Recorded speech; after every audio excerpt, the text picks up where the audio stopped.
Kalau kamu masih berpikir Indonesia adalah negara kaya yang punya kendali penuh atas kekayaannya sendiri, selamat. Kamu adalah korban dari ilusi masa lalu yang sukses dipelihara sampai sekarang. Faktanya, setiap kali orang-orang di Timur Tengah saling lempar rudal, saldo rekeningmu yang langsung bocor duluan. Hari ini kita harus menerima kenyataan pahit.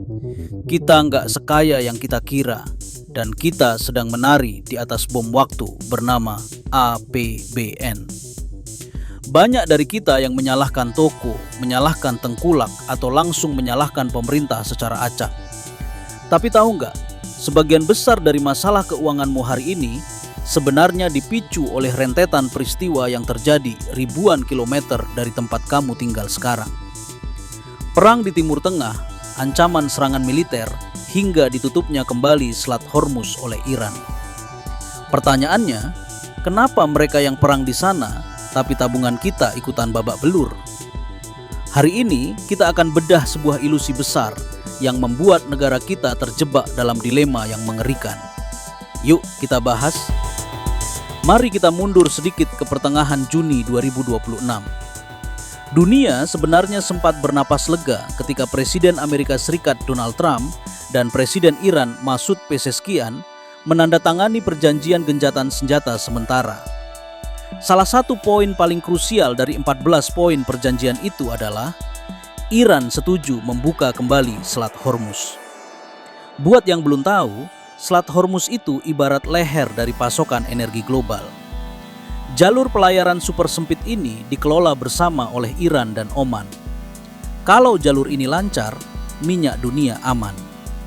Tapi kalau jalur ini ditutup, dunia bakal rebutan minyak karena pasokan global langsung macet. Dan sayangnya, perdamaian kemarin cuma seumur jagung. Baru saja gencatan senjata dimulai, serangan militer di Lebanon pecah lagi dan menewaskan puluhan orang. Iran langsung ngamuk, menuduh Amerika Serikat dan Israel melanggar janji, dan secara sepihak kembali menutup jalur pelayaran Selat Hormuz. Pasar yang tadinya berharap pasokan normal langsung kaget. Harga minyak mentah langsung melonjak naik, menyentuh level tertinggi dalam satu hari di angka $82 Amerika Serikat per barel. Kenaikan harga minyak inilah yang langsung mengirimkan sinyal bahaya ke APBN kita, yang berujung pada ancaman naiknya harga kebutuhan harianmu. Memang fakta kalau kita udah jadi net importer sejak 2004 itu udah jadi rahasia umum. Tapi ada satu kebodohan sistemik dan komedi pahit yang jarang sekali dibongkar ke publik. Masalah terbesar bangsa ini sebenarnya bukan cuma karena kita kekurangan minyak mentah di dalam tanah. Masalah aslinya adalah kita nggak punya cukup mesin kilang buat mengolahnya. Jadi, kita tidak cuma mengimpor minyak mentah yang masih kotor. Kita itu terpaksa membeli BBM siap pakai hasil olahan kilang luar negeri yang harganya sudah kena markup berkali-kali lipat karena kapasitas kilang domestik kita nggak pernah cukup mengejar ledakan jumlah kendaraan di Indonesia. Tahun 1996 sampai 1997, Indonesia memang raksasa minyak. Kita memproduksi 1,6 juta barel per hari, sementara kebutuhan dalam negeri 600.000 barel. Kita surplus 1 juta barel tiap hari buat dijual ke luar negeri. Kita menjadi produsen yang dihormati di OPEC. Tapi apa yang terjadi setelahnya? Sumur minyak kita menua, produksinya terus merosot tajam. Di sisi lain, jumlah penduduk, kawasan industri, dan kendaraan di Indonesia meledak luar biasa. Tepat pada April 2004, sebuah titik balik sejarah terjadi. Volume impor minyak kita resmi melampaui volume ekspor. Kita resmi menjadi negara net oil importer. Karena status kita berubah jadi pembeli, keanggotaan Indonesia di OPEC ditangguhkan. Sempat masuk lagi di 2016, tapi akhirnya keluar permanen karena kita nggak sanggup menuruti aturan OPEC buat memotong produksi domestik kita. Hari ini kita harus mengimpor sekitar 500.000 hingga 600.000 barel minyak mentah setiap hari. Setiap kali harga minyak dunia melonjak akibat perang, Indonesia tidak makin untung. Kita justru nombok dan tekor makin dalam. Sekarang mari kita melihat APBN kita. Ini adalah bagian yang paling mengerikan. Ketika menyusun anggaran belanja negara APBN 2026, pemerintah membuat asumsi aman kalau harga minyak dunia itu cuma berada di level $70 Amerika Serikat per barel. Tapi realitanya, di paras global harganya sempat melonjak menembus 111 hingga $115 Amerika Serikat per barel. Disinilah pemerintah dihadapkan pada dilema yang sangat berat. Menurut ekonom UGM Fahmi Radi, pemerintah cuma punya dua pilihan yang sama-sama pahit. Pilihan pertama, harga BBM subsidi Pertalite dan solar ditahan agar tidak naik. Kedengarannya enak di rakyat kan?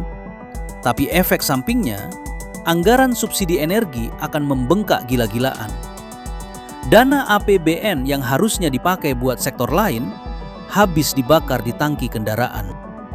Apalagi per 1 April 2026 kemarin, pemerintah sudah mulai mengetatkan aturan dan resmi membatasi pembelian Pertalite dan solar maksimal 50 liter per kendaraan per hari lewat aplikasi My Pertamina. Kebijakan ini bikin sebagian masyarakat di kota padat seperti Jakarta stres. Malah menurut pengamat energi Nikolaus Loy, aturan penjatahan harian ini memicu risiko panic buying. Orang-orang ketakutan lalu ikut mengantre panjang demi memenuhi kuota harian mereka. Pilihan kedua, pemerintah menyerah lalu menaikkan harga BB mengikuti harga pasar dunia. Dan per Juni 2026 kemarin, kita bisa lihat buktinya di sektor non-subsidi. Pertamina, BP, dan Vivo kompak menaikkan harga BB mereka. Pertamax yang tadinya Rp12.300 meroket ke Rp16.250 per liter. Merek swasta seperti BP 92 dan Revo 95 juga melonjak drastis ke angka Rp16.000 sampai Rp17.000 per liter. Jika tren harga dunia ini tidak turun dan terus menyayat batas aman fiskal APBN, cepat atau lambat harga BB subsidi terpaksa harus ikut disesuaikan. Dan jika itu terjadi, bersiaplah menghadapi efek domino berikutnya. Bagaimana mekanisme kenaikan harga minyak dari sumur di Arab Saudi bisa memeras dompet kalian? Pertama, lewat jalur logistik dan pangan.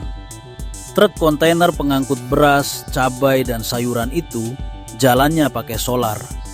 Ketika biaya operasional truk melambung tinggi, para pengusaha logistik mulai menjerit. Menteri Perdagangan Budi Santoso bahkan mengakui biaya logistik kita melonjak tajam akibat dinamika global ini. Ujung-ujungnya, beban biaya itu dibebankan kepada siapa? Ya, ke harga bahan pangan yang kalian beli di pasar. Kedua, ancaman stagflasi. Keterbatasan atau pembatasan BBM bisa menghambat jalur distribusi. Barang menjadi langka di pasar, output ekonomi berkurang, tapi harganya justru melonjak tinggi secara bersamaan. Ditambah lagi, Indonesia masih sangat bergantung pada impor bahan pangan dasar seperti gandum, kedelai, dan bawang putih. Begitu biaya logistik dunia naik, harga mie instan, roti, dan biskuit favoritmu ikut terancam naik. Ketiga, pelemahan rupiah dan tekanan kurs. Ini alasan teknis kenapa nilai tukar rupiah kemarin bisa babak belur sampai menyentuh 17.900 per dolar Amerika Serikat. Karena Indonesia harus membeli minyak impor dari luar negeri, kita butuh pasokan mata uang dolar Amerika Serikat yang sangat banyak untuk membayarnya. Permintaan dolar melonjak tinggi, otomatis nilai rupiah kita tertekan hebat. Dampak fatalnya, semua industri dalam negeri yang bahan bakunya pakai produk impor langsung kena getahnya. Dari industri farmasi seperti obat dan vitamin yang masih sangat bergantung pada bahan baku impor, hingga sektor HP dan perangkat elektronik. Stok HP, laptop, atau suku cadang komputer yang baru masuk otomatis bakal disesuaikan menggunakan kurs tinggi yang mahal ini.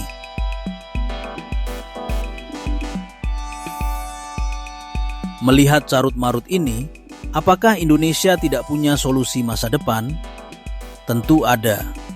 Pemerintah kita saat ini sedang mencoba bergerak di 3 jalur strategi utama.